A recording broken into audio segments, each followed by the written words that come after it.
All righty. Well, first of all, welcome back to everybody. It is it's always a great time of year. I love kind of this kind of we're building towards football season. 32 days out, and we're right here in DKR for a home opener. So exciting time. Exciting time, I think, for our team, our program, our university. I touched on this in the past, but you think about kind of where we're at as a program. 35 new faces on this team in comparison to last year from a scholarship standpoint. So for 85 guys, 35 of them, this will be the first time they're wearing the burnt orange and white coming out of that tunnel September 3rd. So exciting for us, which was a huge kind of mission and kind of as we went through the offseason of how do we build this team chemistry, how do we build this team bond, how do we build this team culture, which we've spent a lot of time on. And I think as you guys get an opportunity to get around our players, I think you'll feel that what a difference a year makes of just kind of where we're at from a team perspective. And, you know, I don't mind touching on, you know, constructive criticism and self-critiquing because, like I've always said, after every game or anything, I look at myself first, and I felt like that was an area where we could definitely improve, where I could improve as a head football coach, and I think that we've done that. I think that we feel that. Our guys have worked extremely hard through winter conditioning, through spring practice, through our summer conditioning program, and I think they've put themselves in a really good position for fall camp. What the next 30 days are about to get ourselves prepared to play. Definitely a lot of excitement, a lot of energy in the air around what we're doing. I just got done, you know, just visiting with CDC about it. I think we're closing in on a record number of season ticket sales, which is exciting, and we appreciate the fans that have already committed to the season ticket sales. We've got a great home slate, 7 home games, which we definitely want to take advantage of. We've got an awesome home field advantage, and we need to make the most of that with every opportunity that we get. So should be a very competitive training camp. I think we've got a competitive roster. We're young, which a lot of you know. I think we've got 57 of our 85 scholarship kids are freshmen or sophomores. So we've got a lot of growing up to do, and we need to grow up quickly. But we are talented, and it should be a competitive camp, like I said, in all 3 phases, offense, defense, and special teams, to making sure that we field the team come September 3rd, 1 that is competitive, 2 that has depth, so that when injuries do occur, because they do happen in football, the next man up is prepared, not only physically but mentally to compete. But I also think building our mental toughness is going to be critical as well throughout this training camp, so that when those adverse times present themselves in season, we're prepared for the moment, and that we can come out on the other side of those obstacles in a positive manner. So with that, we'll open it up. Raise your hand if you have a question. We'll get a mic to you. Start up front with Dennis. I can hear you, but But Longhorn Network can. Yeah. Coach, starting with the QBs, I know you said you might have a decision a little sooner.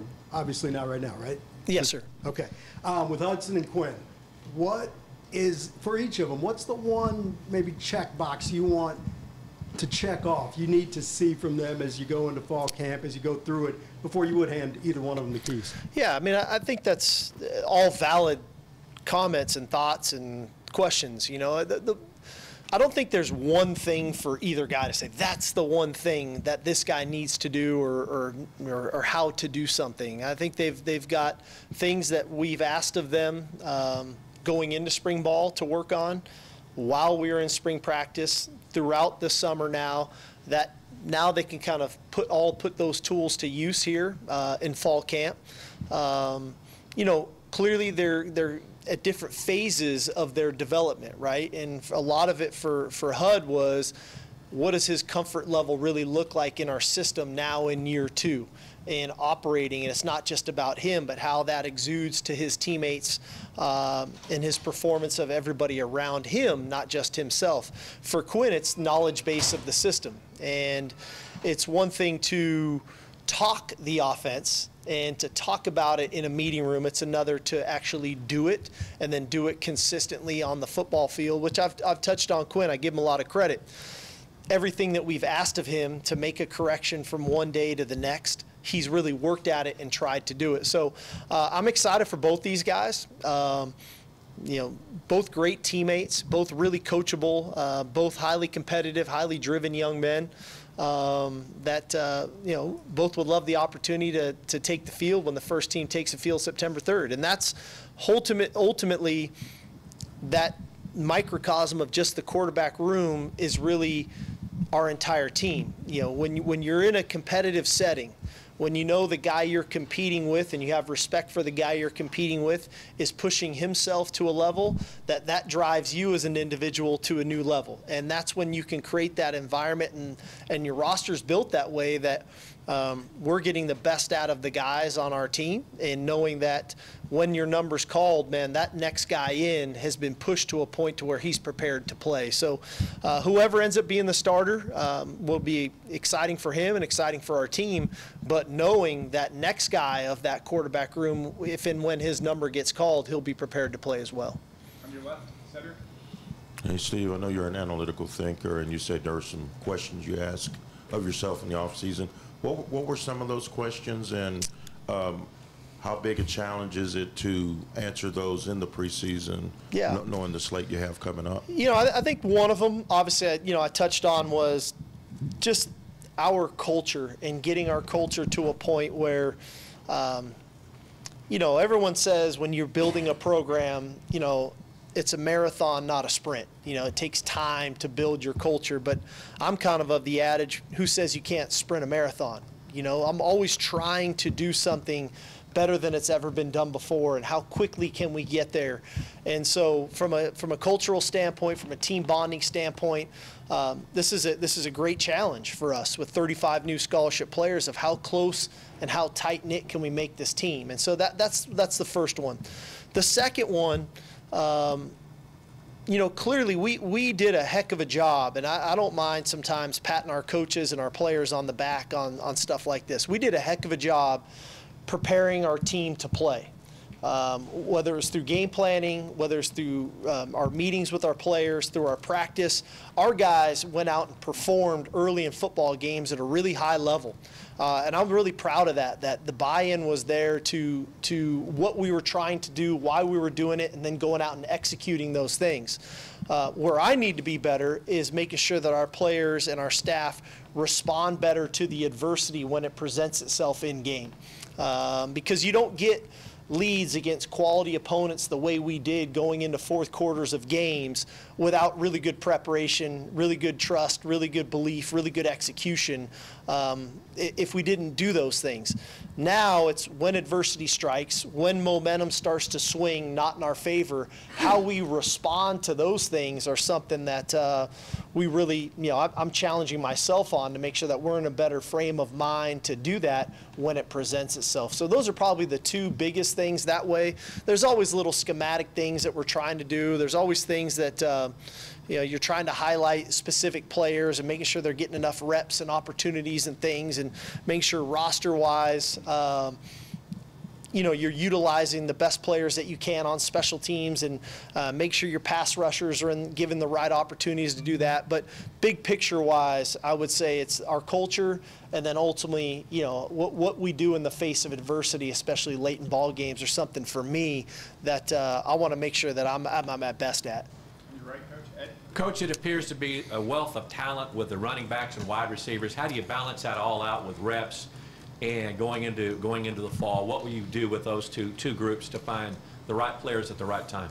Yeah, I mean, that's always the challenge. Those are good problems to have. You know, I've been at places and been in times when that wasn't the problem. The problem was you have one, and man, we got to make sure that one gets the ball, but yet we take care of them. So high-level problem when you've got talented people, making sure that, one, you get them prepared to play physically and mentally, and then two, that we distribute the football in a way and a style of play where guys stay hungry, where guys are committed to one another. And ultimately, you know, I've said this all along, with team success comes individual success. It doesn't go the other way around. You don't get the individual success and accolades and then the team success happens.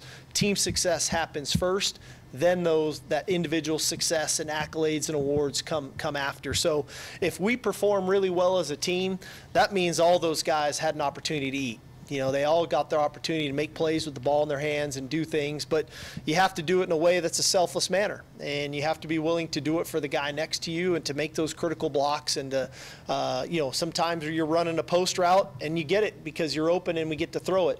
Sometimes you're running that post route and you need to flush that coverage out so that the guy underneath you can get open. So it all goes hand in hand, and I think that we've got a group that is committed to doing it for one another. And, you know, but time will tell, right? And as we grow through this thing together, you know, the faces that will start to become kind of the premier faces on this offense will start to rise to the top, and then they'll be the guys that we ultimately highlight. In the middle, Kirk. Yes, Steve. When you examine what went wrong with the defense, did you identify any missteps in either scheme or evaluation, or how were you trying to force feed players in the roles they didn't fit? You know, I go both ways, you know, Kurt, on this one, because part of me wants to evaluate the scheme and what players were in what spots.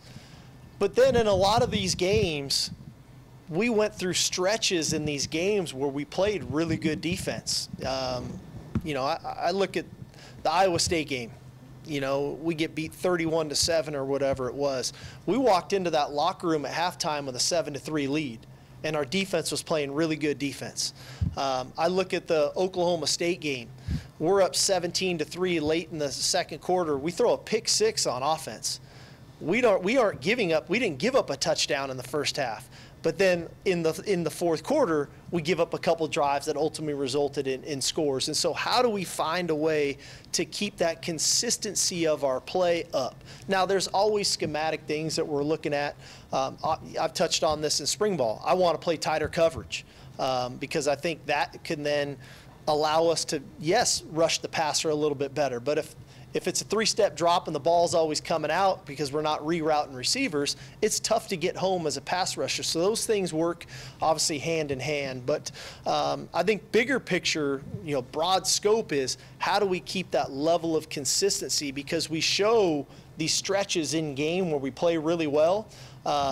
But we can't let one drive or one play all of a sudden dictate our behavior and our morale and things all drop. We've got to be able to pick it right back up and get back on the field, because last time I checked, I didn't see a team go 12 games and not give up a touchdown.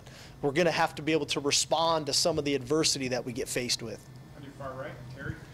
Coach, good afternoon. Last season, I asked you about how the greats use fine brushstrokes in what they do. At the beginning of the summer, you met with Sean McVay, Los Angeles Ram coach. Can you talk about what you learned from that meeting with him?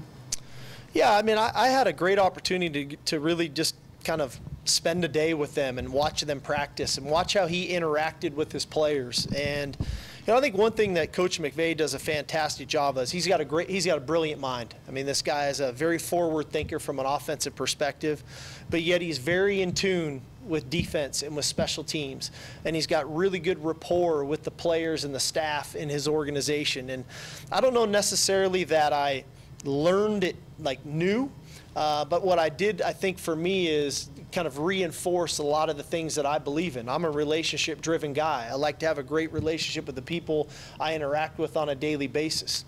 And there's some coaches that don't operate that way. They operate more in the Eiffel Tower. They're almost untouchable, but that's not me. And all of a sudden, a record can tell you your way doesn't work anymore. And then you go see the Super Bowl champs and you watch how that head coach interacted with the people in his organization. It just kind of reinforced to me, hey, my way can work too. It fits my personality. We just have to stay the course and continue to build the way that we're building. Over here on your left, Jeff.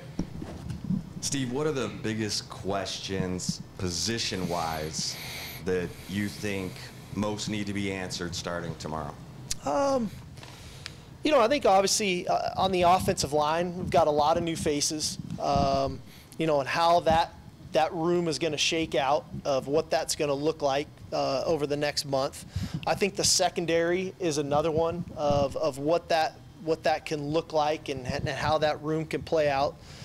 Clearly in the kicking game, you know, we're replacing all three phases, you know, punter, kickoff guy and field goal kicker and what that can look like.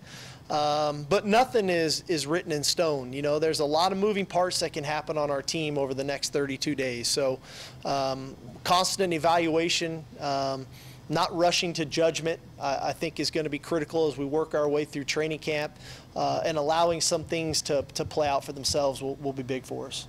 In the middle, Roger. Steve, at any point when you had a chance to catch your breath this summer, do you think about this game and all the drastic changes that have happened so fast? NIL, the portal, the realignment, and all the stuff, and how it affects some of you directly and some of your job indirectly? Yeah, I have. You know, I feel like my job every morning when I wake up is to do everything in my power to put our players and our staff in the best position to be successful. And so with all these changes, whether they're big picture things and things going on in college football or things down at our level, right, what we're doing every day in our facility, I'm constantly evaluating of, okay, how do we put our players in the best position to be successful? How do we take advantage of this? How do we deal with that?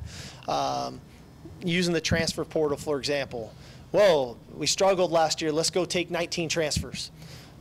We didn't do that. You know, we took 7 transfers that we think all 7 can have an impact on our team immediately, but yet didn't lose sight of we are going to build this program from the ground up, from the foundation of bringing in young players and building them in our culture and in our style of play for our future. So there's a balance to all this, and whether it's NIL, whether it's conference realignment, there's this whole old adage of be where your feet are, and we're not in that other conference yet. We're in the Big 12, and our job this season is to go try and win a Big 12 championship.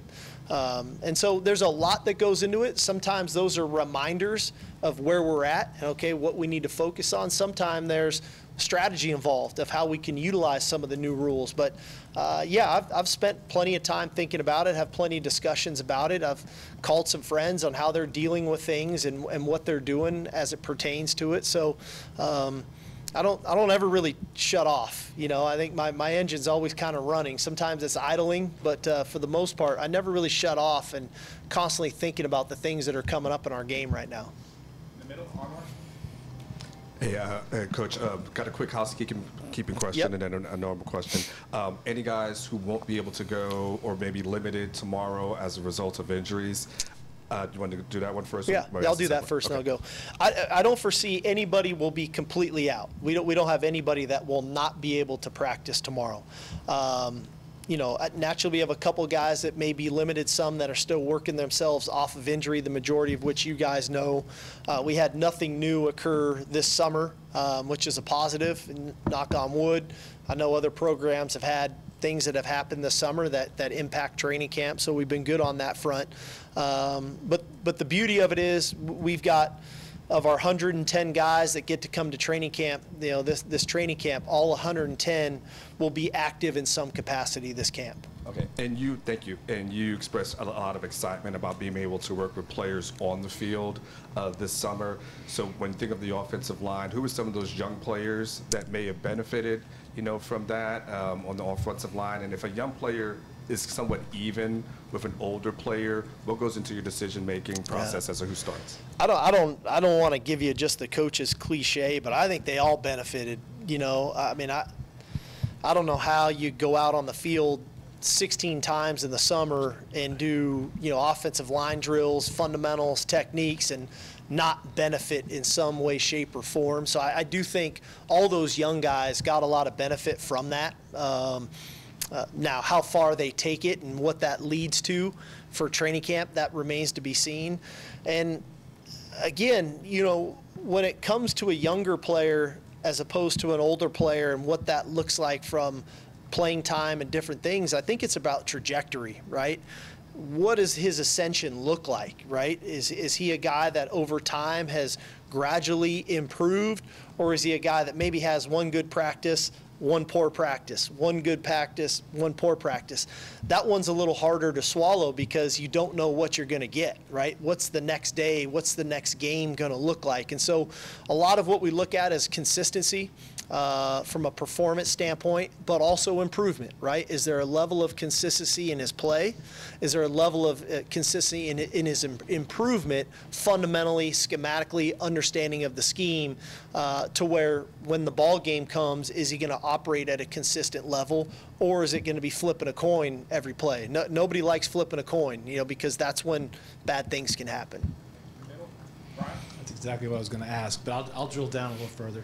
Do you need Banks to win a starting job, just from his size and how that can affect everything else? It's not a great question. I've got 110 guys that are going to go practice tomorrow. To say it's about one guy, that's not fair to that kid. That's not fair to the other guys on the team. That's not fair to anybody. The reality of it is we need all our guys to play at a high level. We need to push them all to their standard, to how high we can take them, to how good they can become. Because when I just say one kid's name, man, I'm sliding the other 18 guys that are going to line up at the offensive line position tomorrow at training camp. And so that wouldn't be fair to him, and that wouldn't be fair to the other players. And a quick follow-up, just going back to quarterback real quick, do you know in your mind when you'd like to make a decision? I think I have an idea in my head. I'm not going to tell you guys because then you're going to hold me to it. So I'm going to keep that one internal because it may happen before then. And if I tell you a date and I do it before then you're always going to remind me that I made the decision before that date. And then if I decide to make the decision after that date, then you guys will constantly remind me that I made the decision after that date. So I'm going to kind of keep that one to me. On your far right. With its prevalence in the Big 12 and y'all's struggle stopping it last year, what either scheme adjustments or personnel are you looking to help you stop outside runs and set the edge a little bit better? Quite frankly, it's consistency. Because those same teams and those same games, like I said, we played stretches of playing really good football and against quality teams. And the idea that we hit moments where we played really poor football and gave up big plays and big runs, one is gap integrity, of owning your gap, trusting your gap, doing your job. Another is making your play when the opportunity presents itself. Another one is having the ability to tackle and get people on the ground. Another is playing with fanatical efforts so that if my partner happens to miss the tackle, I'm there to make that play. We can't assume that that guy is going to make that play. We have to assume he's going to miss the play, and I'll be there to make the play. So that's big picture stuff. There's obviously some schematic things that, again, I don't know why I'd share with you guys right now because I don't want our opponents to know exactly what we're doing, but I do think that we've got a plan in place to improve our level of consistency and play a really cool brand of football from the defensive perspective. On your left, Dan. Steve, logistically, is there anything you've done to alter the way you run a camp, and are you concerned at all with practicing in this heat? Yeah, a couple things with that. So one, NCAA rules changed some with allowing us to come to training camp 2 days earlier.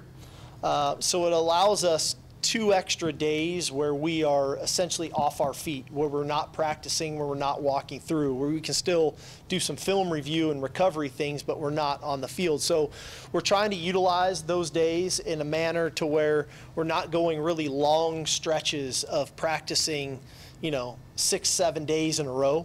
We're trying to go in kind of pockets for the first 2.5 weeks where we'll go 4 days on with a day off their feet, 2 days on with a day off their feet, 3 days on with a day off their feet, so that we maximize, kind of optimal output, and that we don't want guys saving themselves or being worn out so that they can put their best foot forward.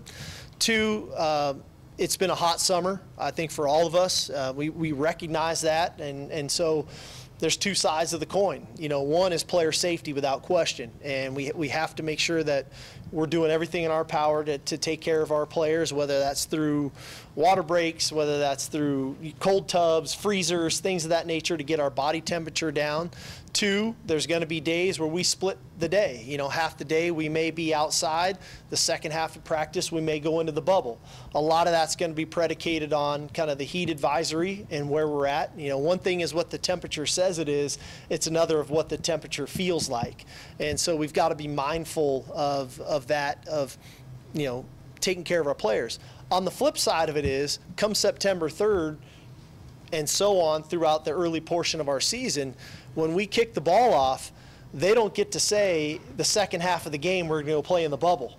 We got to stay in DKR and we got to play. So we do definitely have to, kind of acclimate ourselves to what this heat feels like over an extended period of time. We ran all summer out in this heat, and we purposely did that, especially in the first half of summer. We ran in the afternoons because I wanted the guys to feel the heat and what that felt like of kind of from a perseverance standpoint. But generally, most running sessions don't last for over an hour, right? You think about a football game, 3.5 hours, you throw in pregame warm-ups, now you're at 4.5 hours being in the sun. Training camp needs to train us for that, to kind of persevere through how to hydrate myself through a practice so that I can help myself through games. So there's a fine line in that. There's a balancing act in it. There's a lot of trust I have to have in our medical people and our training staff of when they tell me, hey, coach, the heat says this is what we need to do today, I follow their guidance because ultimately player safety has got to be paramount. It's got to be first. But yet I also have to get my team ready to perform in September here when the season rolls around. Time for two last quick ones, Will and then Nick. Hey, Coach. Great to see you. Excited You too, about man. the season. So in the spring when you're off, what is your favorite place to go and catch your breath? Where did you go? Anywhere cool this summer? Oh, man. What'd I do this summer? I went to Aspen for a few days. I went to Northern California for a few days, and I went to Laguna Beach for a few days. I didn't take a whole lot of time off. I actually, quite frankly, this summer, what I tried to do is be in Austin. I tried to enjoy and love an awesome city that we get to live in and be part of. It's part of the reason you come work at the University of Texas. We're not a small college town with nothing to do. There's a lot of really cool things that we have here, and we just try to really embrace it and enjoy it. The first year here, you're kind of just rolling, and there's so many things, one thing after the next. And to have a little bit of time this summer to enjoy Austin was something that I probably tried to do the most of. Last one on your left, Nick. Yeah, Steve, just wanted to ask about Diamante. I'm curious when you have transfers coming from, FCS schools versus FBS. I know JMU is making the transition this year, but do you evaluate them any differently? Do you maybe take different things under consideration? And, what about him was appealing to you that made him look like such a good fit for this program? Yeah, I love having Tuck in the program. I think a couple things that I looked at in him, because if you just pulled up his numbers, you're going to say, well, he's 5'10", 215 pounds, playing linebacker. Well, is that going to translate? You got to watch the tape. He's a very productive football player in a lot of different styles of play. He's very good against the run. He's slippery taking on blocks. He's a very good blitzer. He has a natural feel to rush the passer. He does a really good job in coverage. His instincts and football IQ are really high. So sometimes guys that aren't the biggest in stature, but yet are extremely productive on the field, they have to have some other intangibles about him. And he definitely has all of those things. He's serious by nature. He is a football junkie. He loves the game. But his instincts, his football IQ are really, really high. And I think ultimately that's why he's had so much success throughout his career. And I foresee him having a lot of success. We wouldn't have brought him here if we didn't think he could have an impact on our team this fall.